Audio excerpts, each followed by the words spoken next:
Hey everyone out there in AP Chemistry world, it's time for us to start our equilibrium lecture. This is a new lecture outline. We're on page 1 of 14, and we're going to talk about equilibrium and the Chatelier principle today. So chemical reactions reach a state of dynamic equilibrium in which the rate of the forward reaction and reverse reaction are equal.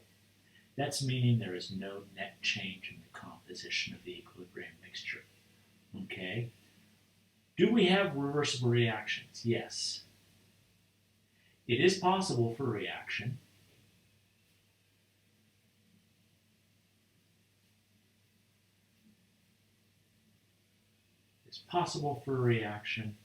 to go both ways.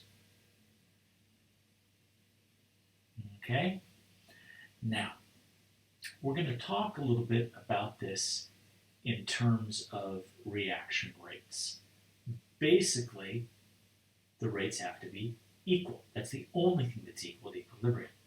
So for this reaction, which we'll focus on this page, we're going to do a plot, and this plot's going to have time on the x-axis, and it's going to have rate on the y-axis. Now what's going to happen is that over time, the rate of the forward reaction, R forward, will slow down and stop changing. And the rate of the reverse reaction will increase, rate reverse, until the two become equal. And it's that point where they become equal, which is when equilibrium is established. Okay? The rates are equal. Equilibrium is typically represented by this arrow that points in both directions. I've seen it written a lot of different ways. In fact, the guy that taught me freshman chemistry just used an equal sign because everything he wrote on a typewriter, and the typewriter didn't have any arrows that looked like that. Okay? So now, let's talk about the concentrations, because the concentrations are not the reaction rates. So we'll put molar concentration here, we'll put time, and we're going to get a curve like this. And this represents the concentration of the CO, which is equal to the concentration of the H2O. They are in a 1-to-1 ratio. Then we have this, which represents the concentration of the CO2, which is equal to the concentration of the H2, because those are in a 1-to-1 ratio. Now, it's important to note that these did not end at the same spot. The way I've drawn it for this reaction, the products are lower than the reactants. It is possible that the products could be greater than the reactants. I've seen both. I have never seen a scenario where they became equal to each other.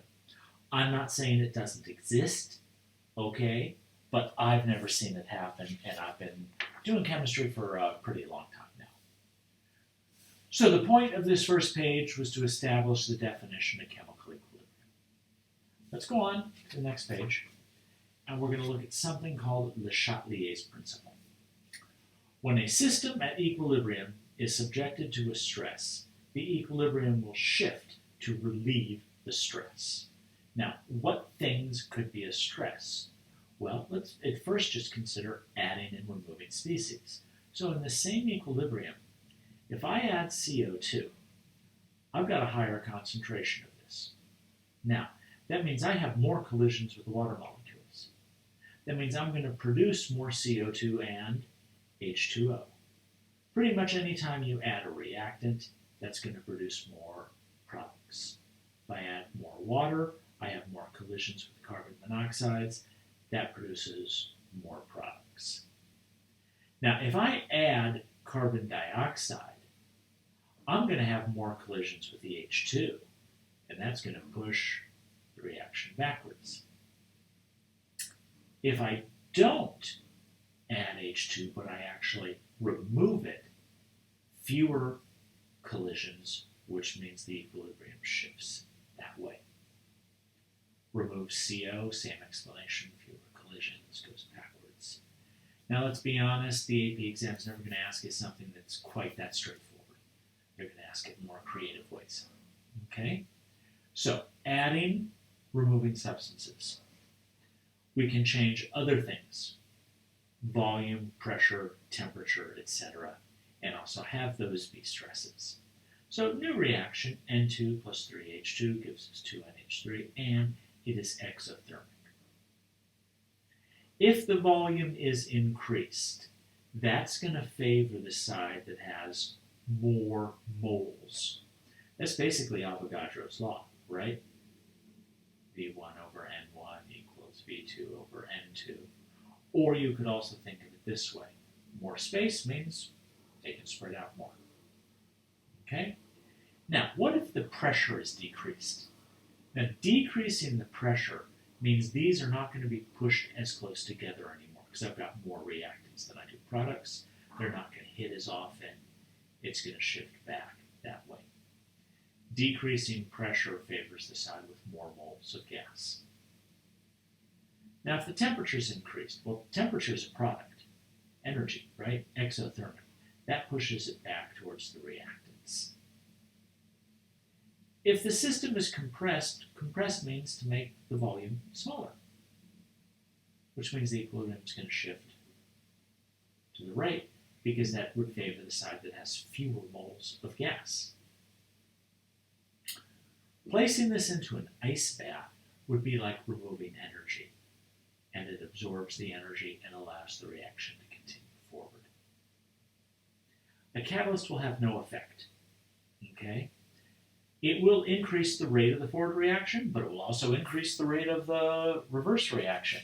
So it basically balances out. We're not talking about how fast we get to equilibrium. We're just talking about once equilibrium is established. Okay, so now, you did this as a lab in honors, and I'd like you to go right now and watch the first video in the list that I posted in the AP Chem Schoology group. Mike Petanude has done a nice version of the Fescn demonstration for you to see. Okay? Now, I have a system where I've mixed a little bit of Fe3 plus and a little bit of SCN. I could not get the Fe3 plus alone. It had nitrate ion attached to it. I couldn't get the thiocyanate alone. It had potassium attached to it. Okay, but once you put it in water, it dissociates. So now we're going to add different compounds, figure out which ions cause the changes that happen. Basically, this is the dark side, and this is the light side. Okay? So, if I put in FeCl3, I'm putting in Fe3 plus and Cl minus. It's getting darker. The concentration of Fescn went up. Now, what ion caused color change? We'll come back to that. KSCN means I have K plus, SCN minus. Did I mention you need to know your polyatomic ions? Up again, because it got darker. NaSCN means Na plus, SCN minus, got darker. Concentration of the Fescn2 plus went up. NaCl, okay, little or no change. Okay, Na plus Cl minus. Here I'm adding Fe3 plus and NO3 minus, darker, so the concentration goes up. Here I'm adding NH4 plus and NO3 minus, but I have little to no change. Now here I'm adding Na plus and CO3 2 minus, and it's getting much lighter, so the concentration of the Fescn2 plus must be going down. Here I have K plus and Br minus, but I'm not getting much of a change. Here I have NH4 plus, SCN minus, it's getting darker, so the concentration is going up. Here I have Na plus and OH minus, lighter, so that concentration of the product must be going down. Here I have Ca2 plus and Cl minus. Substantially lighter, the concentration is going down. So let's see if we can figure out which of these ions were actually causing these changes. Is it Fe3 plus or Cl minus? Well, when I look down here, NaCl, there's no change. That means the chloride ions are not taking part in it. So in this case, it must have been the Fe3 plus. K plus and Scn minus.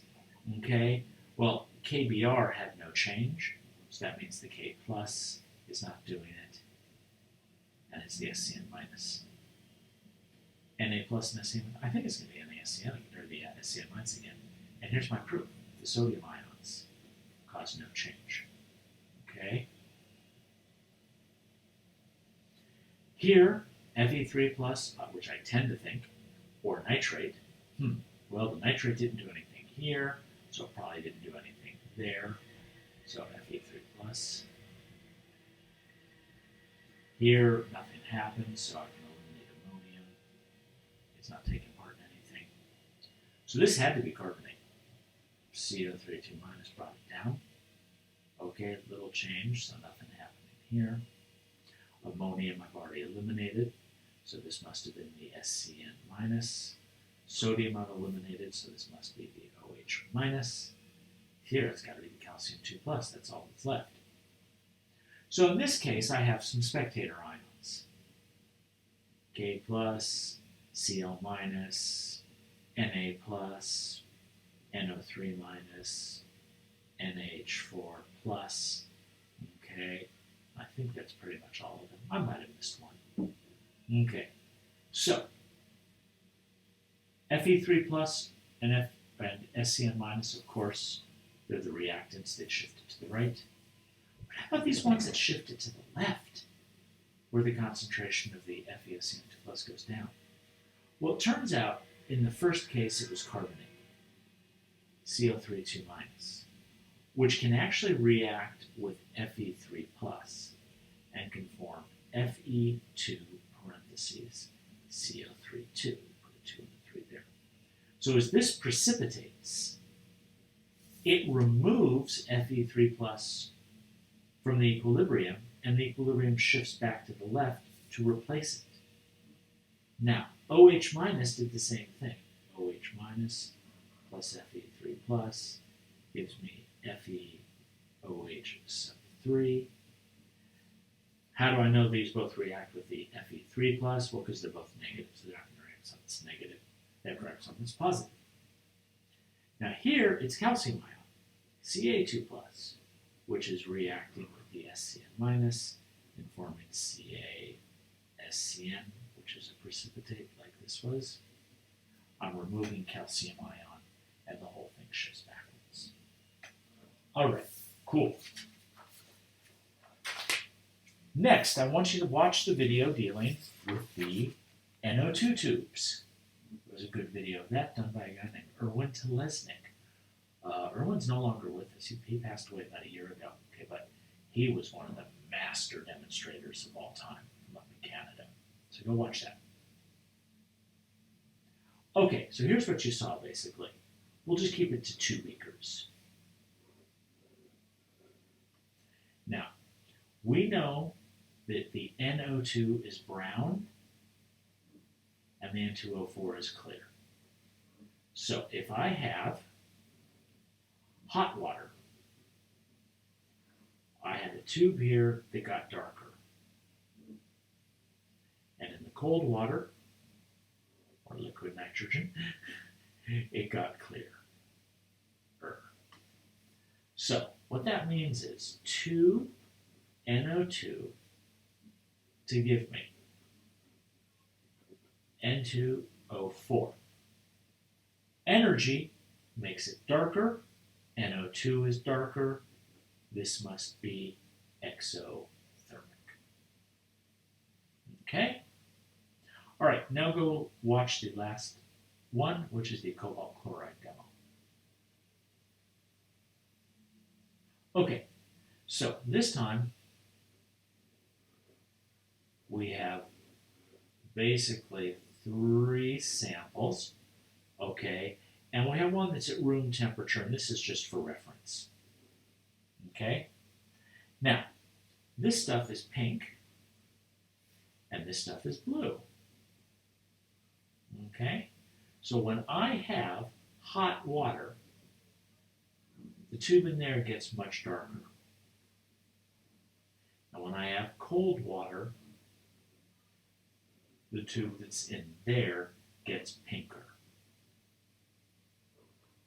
So what that must mean is that this reaction is actually endothermic plus energy. The energy, when I heat it up, shifts it towards the product side, which is darker. Okay, now, there won't be a whole lot of the Chatelier principle on the exam itself. I will ask some questions about it in my test, of course, and it shows up on Chem Olympiad also. But they tend to go past this pretty quickly for AP. Okay, that's all for this lecture. This is Morgan, signing off.